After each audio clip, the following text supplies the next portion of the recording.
खुलुमबाय नोंथांमोनखौ गासैखौबो जोंनि नैबे गिबि खेब Q&A भिडिअआव बरायबाय आरो लोगोसे जोबोद साबायखर नोंथांमोना जोंनि चेनेलखौ 100K साबस्क्राइबार्स मोनहोनायनि थाखाय दिनै जोङो नोंथांमोननि सोंनायनि फिननायखौ होनो आखायाव लाबाय नाथाय जों गासैबो नोंथांमोननि सोंनायखौ पिक खालामनो हायासै मानो होनोब्ला एखेफ्रामानो जाजोबदों बिनि मादाव जोङो खायफा कमेन्ट्सखौल'सो बा खायफा सोंथिखौल'सो पिक खालामनानै दिनै एन्सारखौ होनाय जासिगोन दा जोङो नोंथांमोननि गिबि खेब सोंनायनि फिननायखौ होनो आखायाव लाबाय गिबियावनो DP Pro Boy बिथाङा सोंदों जि धनन्जय बर'निसिम मोनसे सोंथि आंनिफ्राय बिथाङा डान्स आरो फाइटिं खालामनो रोंगौ ना रोङा दा बिथाङानो खोन्थागोन नोंथांनि सोंनायनि फिननायखौ गिबियावनो खुलुमबाय डान्सखौ आं इसे हाखायो मानो होनबा बैसागोफोराव मोसानाय जायो नालाय नाथाय फाइटखौ खालामफेराखै बाट हागोन बायदि आरो हागोन बायदि मोनदों बिथाङा फाइटखौबो जोङो फाइटनि बे रखम स्क्रिप्ट लिरनाय जाया बाट इयुनफ्राव जों नाजागोन फाइटनिबो खालामनो थाखाय बिथांनि जानो हागौ बिथाङा सोंनायनि फिननायखौ मोनबाय दा जोङो नेक्स्ट सोंथिनिसिम आवगायनोसै केबारडि बासु बिथाङा बुंदों congratulations keep it up lots of love from Karbi Anglong thank you so much आंनि कुइसना बयनिसिम इन फ्यूचर नोंसोरनि एमआ मा lots of love to you all specially for Dhananjay Boro' thank you so much आं फिउचाराव सासे फावखुंगुर एबा एक्टर जानो लुबैदों बेयावनो मोनसे फोसावखानो लुबैदों जों गासैनिबो डिटेल्स भिडिअ लाबोगोन जेनेबा बिनि प्रिटिनि जोंनि जेसेबां फावखुंगुरफोर दं बिसोरनि गासैनिबो मोनसे डिटेल्स भिडिअ लाबोगोन बेयाव नोंथांमोना जेनेबा मा फरायो बबेयाव थायो गामि बिमा बिफा जेसेबां दं गासैनिबो डिटेल्सखौ मोनजोबगोन स' बे भिडिअखौ नोंथांमोना नेनानै थादो आरो जों दा नेक्स्ट सोंथिनिसिम आवगायनोसै बिधियाराम बासु बिथाङा बुंदों धनन्जय बर' my best love you too thank you so much love you too दा जोङो नेक्स्ट सोंथिनिसिम आवगायनोसै सन्दिरा बसुमतारी बिथाङा सोंदों जे धनन्जय बर' बे फंबायनि सोमोन्दै आं मिथिनो लुबैयो बे मा क्लासाव आरो बिसोरा सोर दं बिनि फिननायखौ बिनिफ्रायनो लादो आङो क्लास 7 आव फरायो आरो आंहा आइ आफा आरो फंबाय सासे दं माला बायदों नोंसोरलाय गिहोयोलै नोंसोरो जियानो जादोला जोङो कुइसनथि आवगायलांनोसै रिमा बसुमतारिया सोंदों प्रिटि आगैलाहानि नखराव सोर दंबा खुलुमबाय जोंहा नखराव साथाम दं बाबा आब' आरो आं फिननायखौथ' मोनबाय जानांगौ सानसुमा जी ब्लग बुंदों जे love you to all special thanks to all 100K subs thank you so much सानसुमा प्रिटि बिनानावनि सायाव फंनैसो मिन्थिनो लुबैदों आं नखर फरायनाय बायदिसिना नखराथ' बिब्दिनोसै जों गासैबो हाइफाइ फेमिलिनि नंखाया गासैबो जोङो गोरिब फेमिलिनि गोजा आरो फरायनायखौ बुंसिगोन बियो आङो क्लास 8 आव फरायो अन्जु बसुमतारी बिथाङा बुंदों congratulations guys thank you so much आंहा जायलिनि सोमोन्दैसो मोजाङै मिन्थिनो लुबैदों बिनि एक्टिंखौ बयनिख्रुइबो साबसिन मोनथारो आं आरो जा मिनिखायोबो थैंक यू सो मच जोङो डिटेल्स भिडिअखौ थाबैनो लाबोगोन फोरमायखाबाय जोङो रजनी नार्जारिया सोंदों सोनिया बर' कौन है देखो आई एम सोनिया बर' पिबि क्रिएशना सोंदों आगै नेवलिनि आसलि मुङा मा ब्र' ओमफ्राय बेसे क्लासाव फरायो बिथाङानो बुंसै खुलुमबाय आंनि मुङा सोनिया बर' आरो आं क्लास 8 आव जागिरजोंनो फरायो एखेलगे मिडियामाव नेमार जे आरा बुंदों जे सनियानि नाम्बार हरगौमोन नामा अह नाम्बारखौथ' आं न'आवसो बागारबोबाय नाथाय गोसोआव दं नट खालामना ला 100 थैंक यू बिथां मिजिंसा दैमारी बिथाङा बुंदों congratulations and love you all सिफुंदा melody members thank you so much Mijingsa Daimary नोंथांमोननो आं फोरमायखाना होनि बे मिजिंसा दैमारिया जोंनि चेनेलखौ जोबोद सापर्ट खालामो बिथाङा किसुमान अनसुंथाइबो हरदो जोंनो आरो प्रिटिनि बार्थडेआवबो गिफ्टबो हरदो बिथाङा कुस्मिता खाख्लारिया सोंदों first of all congratulations guys thank you very much बिथाङा बुंदों I want to know about Mangal Bodo' biography मंगल बर'आ जोंनि गामि सेरनिनो बिथांनि गामिनि मुङा जाबाय लांदांपारा आरो बिसोरा न'खराव साब्रै फेमिलि दं नाथाय बिब'आ सासेया हाबा जाबाय दा साथामल'सै बिमा बिफा आरो मंगल बियो नैबे बाराव मेट्रिक होनो लागामोन नाथाय मेट्रिक आनजादखौ होनो हायासै माखासे बेरामाव गोग्लैना थानानै थान्डार 07 सकार बिथाङा सोंदों for Q&A from which place is this channel नैबे चेनेला खाथरबारि गामिनि बियो नाग्रिजुलि ओनसोलाव गोलैयो आरो डिस्ट्रिक्टआ बाक्सा निजोम ब्रह्म बिथाङा सोंदों बिजावजालि पार्ट 6 खौ माब्ला नुनो मोनगोन नोंथांमोना सिन्था दाखालाम थाबैनो नुनो मोनगोन जोङो बेलेग प्रजेक्टखौ मावनो थाखाय नैबे बिजावजालि सिरिजखौ साननैसो दोनथ'नाय जादोंमोन नाथाय नोंथांमोना बे सिरिजखौ थाबैनो नुनो मोनफिनगोन दानसोरां बर' बिथाङा सोंदों ब्रादार नोंथाङा मा खालामो जोंथ' ओरैनो नैबे दा इउटिउब चेनेलखौनो सालायगासिनो दङ आरो लोगोसे जोंनिया मिउजिक इनस्टिट्युटबो दङ जोंनि नाग्रिजुलि बाजाराव बेयाव जोङो क्लासिकेल फोरोङो भातखान्डे बर्डनिफ्राय थमास बसुमतारिया बुंदों love you all keep it up thank you very much but Somen Boro' फंबायनि स्किन प्रब्लेमखौ डक्टरनाव मोजाङै दिन्थि नोंथाङा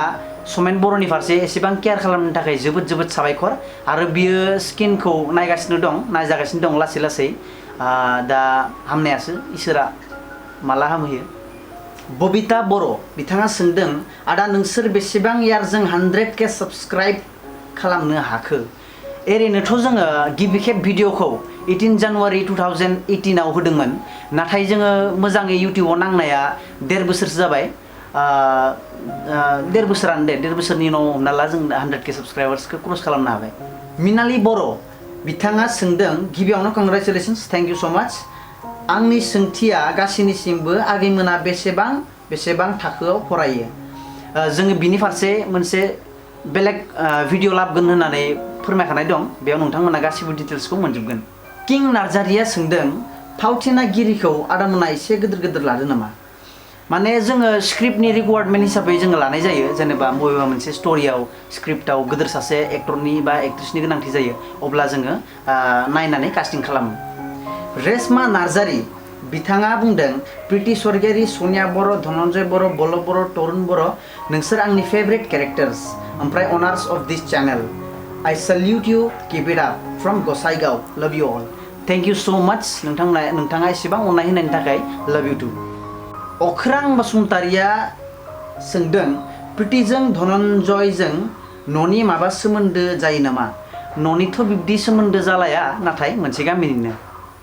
हायना बर' बिथाङा बुंदों मोनसे रमान्टिक सं बानायाखैमोन बानायगोन मानो बानाया जानो नै जोङो मोनसे भिडिअ सं बानायनो आखायाव लादों बियो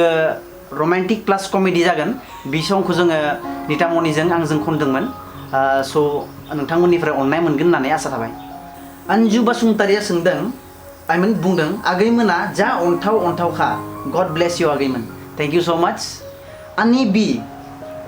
आनि बिया बुंदों keep it up lots of love सना लोखिफोर you all are so perfect in your own way thank you so much Hajari Basumatary बुंदों नोंसोर गासैबो गामिसेनिनो नामा सनाफोर मासे इन्टारेस्टिं नोंसोर बिब्दिनो अरायबो जौगालांनो हाथों थैंक यू सो मच जोंनि गासैबो चाइल्ड एक्टर एक्ट्रिसफोरा जोंनि गामि मोनसेनिनो खाथरबारि गामिनि नाथाय एसे मेचियर्डफोरा बेलेग गुबुन गामिनि जायो कालेश्वरी स्वर्गियारिया बुंदों congratulations love you all thank you so much नोंसोरखौ शर्ट मुभि खालामनायाव सोर थुलुंगा होग्रोदोंमोन आरो बेसेबां मायथाइनिफ्राय दा बिसिम सफैनो हाखो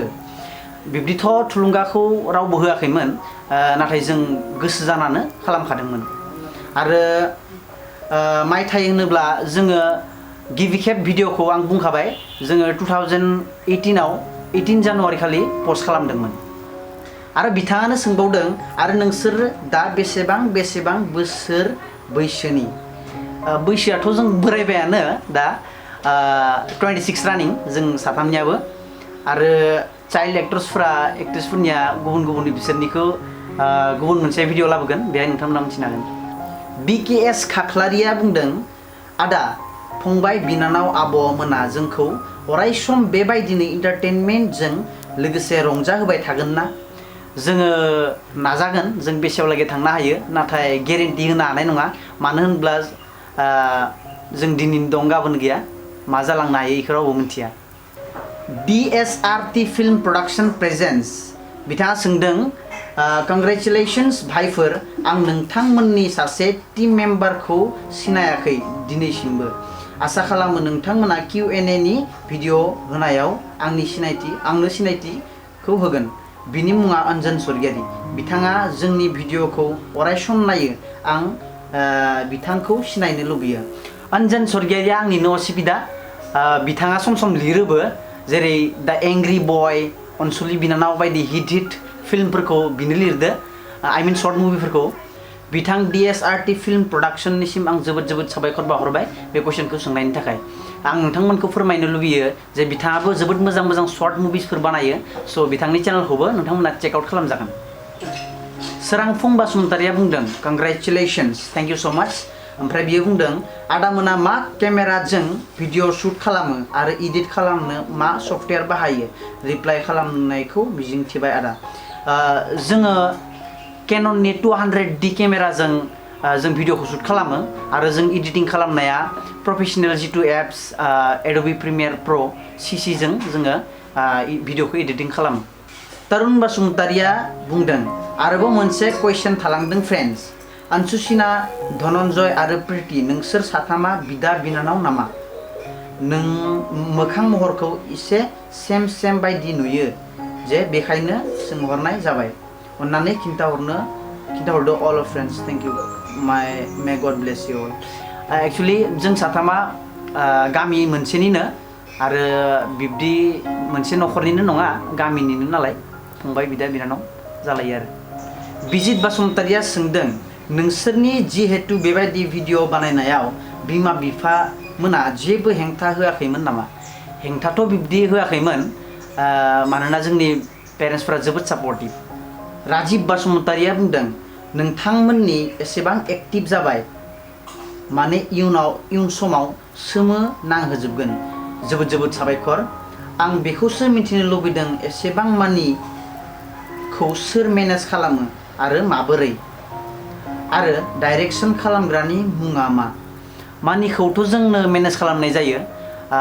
सम नोंथांमोनखौथ' जों फोरमायखानाय दंखायो जे जोंना सम मुलफोरानो उथिफिननो हैजोबा लसावनो थाङो थेवबो जों नोंथांमोनखौ एन्टारटेन खालामबाय थायो आरो डाइरेक्शनखौ जोंनो खालामो जेनेबा आं स्क्रिप्ट लिरबाय स' आंनो बेखौ डाइरेक्ट खालामो आरो जुदि सोरबा सासेया जेनेबा केडिया लिरो राजिना लिरो बिथांमोना लिरोब्लाथाय बिथांमोनानो डाइरेक्शनखौबो खालामखायो सामिलि मुसाहारिया बुंदों गोजोननाय मोनबाय आं मालासो जायो सानखादोंमोन आं बिथां सामिलि बसुमतारिया जानो हागौ 100K साबस्क्राइबार्सनि बागै बुंदों जुदि बुंदोंब्ला आं गासै टीमनि जानानै नोंथांनिसिम जोबोद साबायखर जासिहरबाय पंकज बर'आ बुंदों आं धनन्जय बर'खौ लोगो जानो लुबैदों आदा लोगो नोंथाङा बेखौ फेसबुकाव लोगो जानो हागोन बिथाङा फेसबुक एकाउन्ट दं धनन्जय बर' होननाय सार्च खालामबाथाय मोनगोन निजोम इस्लारिया बुंदों समेनना मोखाङा मा जायामोन बाहागि आं चिरांनि बिथांनि मोखाङा I mean पिम्पल्सखौ बुंदोंना पिम्पल्सआ ओरैनो मोनसे मोननै ओंखारलांनानै बारा जाहैदों दा बिथाङा ट्रिटमेन्ट लागासिनो लासै आरो हामलांनायबो नुनो मोनदों सोमदोन बसुमतारिया बुंदों दादा अंशुसिना प्रीतिनि रियेल बिदा नामा रियेल बिदा बायदियानो बाट ब्रादार एन्ड सिस्टार फ्रम द अनादार मादार I love travel and blogging आ सोंदों आदा नोंसोर मा केमेराजों शुट खालामो आरो मा बे एपआव एडिट खालामो लैपटप ना डेस्कटपआव एडिटखौ खालामो प्लिज रिप्लाइ जोङो केमेरा आरो एडिटिं एप्सनि बागैथ' खोन्थाखाबाय दा जोङो डेस्कटपआव खालामो एडिटखौ जोङो लैपटपखौ इउज खालामो डेस्कटप इउज खालामो Dance for Life बिथाङा बुंदों congratulations Siphung the melody for 100K subscribers thank you so much नोंथांमोना सिल्वर प्ले बटन मोनबायना मोनाखै फ्रम इउट्यूब फर 100K साबस्क्राइबार्स जों दासिम सिल्वर प्ले बटनखौ मोनथ'वाखै नाथाय जों जेब्ला मोनगोन नोंथांमोननो फोरमायखाना होगोन गोजोन्थों बिरजय गयारिया बुंदों कमले भाई आंनि बेस्ट आं कमलेनि जानानै नोंथांमोनसिम जोबोद साबायखर बावहरबाय MK ब्रह्मआ बुंदों जोबोद मोजां जादों फंबाय आंनाव मोनसे स्टोरी दं आंनि लाइफनि स्टोरीजों मिलायनाय आंबो शेयार खालामनो लुबैयो नाथाय नोंसोरबा बजबगोन ना बजबा नोंथाङा जोंनो स्टोरीखौ हरना नायनो हागोन जोङो नायगोन खनसे फरायनानै माब्रै जुदि स्टोरीखौ जों मोजां मोनो अब्ला जोङो डेफिनेटलि बजबगोन जोंनो नोंथाङा फेसबुक पेज आरो इन्स्टाग्राम पेजाव हरजागोन जोंनि फेसबुक पेज दंखायो सिफुं दा मेल'डि पेज बेयावबो नोंथाङा मेसेज खालामना हरजागोन आरो इन्स्टाग्रामाव दंखायो जोंना सिफुं दा मेल'डि पेज बेयावबो हरजागोन गोजोन्थों KR नार्जारिया बुंदों आदा चेनेल मोनसे खुलिबावदो ब्लग चेनेल खुलिदो खुलिनायाथ' जों खुलिखागोन सावरायगासिनो दंखायो जोङो बिनि बागै जेब्ला खुलिगोन नोंथांमोननो जों फोरमायखाना होगोन दिनैनि जों Q&A सेसनखौ बेयावनो दोनथ'नोसै मानो होनब्ला जानो हागौ नोंथांमोनाबो बर जालांबाय बाराद्राय गोलाव जायोब्लाथाय एसे बर नाङो जियानो जा जों नेक्स्ट Q&A पार्टखौ थाबैनो लाबोगोन गोजोन्थों